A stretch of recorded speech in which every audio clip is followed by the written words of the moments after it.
we're talking about sports, then dancers in this next story are incredible. Not only that, they're preserving and promoting Chinese culture, often by taking part in parades and festivals. I know I've seen them at the Canada Day Parade. Now here's a look at some of their dancers. Performing on stage is not easy, and it can be a frightening experience. But for Richmond's Sherry Han, it helped her come out of her shell. I used to be really shy, and dance really helped bring out myself. And this particular type of dance taught her so much about her own culture. I was put in dance by my parents when I was 4, mostly to kind of connect with the Chinese culture because I was born in Canada. And so English was my first language, and so it kind of allowed me to experience more of my history and my roots. History and roots that are integrated into the learning experience at the Lorita Leung Dance Academy.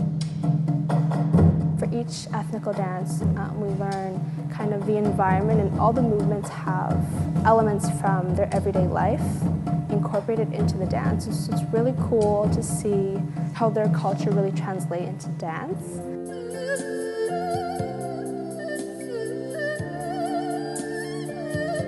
Many of our students learn more about their Chinese heritage through dance classes.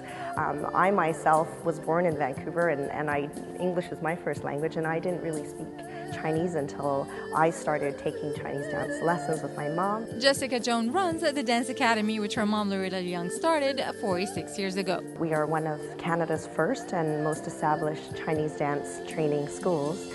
And one thing that sets us apart is that we teach the Beijing Dance Academy Chinese dance examination syllabus. Throughout the graded program, students learn all sorts of dances representing 56 different ethnic minorities who live in China to provide a well-rounded experience for students like Sherry. What kind of fish? What is the fish doing? There are different categories of Chinese dance. We have the classical and the folk, as well as the ethnic minority. And we also more recently have what we call contemporary Chinese dance. This, for example, is called Pretty Opera Starlets, and it's a classical dance influenced heavily by the Sichuan opera.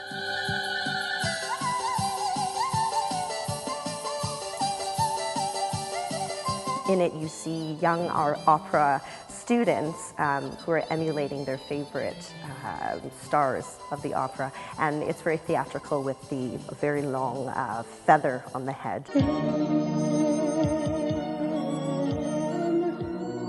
Most students like Sherry start at the age of 4, and they continue their education well into their college years. And that community is what keeps them coming back. I definitely think that it's more than just a school. It's a community of people who love the same thing that I do, so we relate to each other a lot. And the teachers, they're more than just teachers too.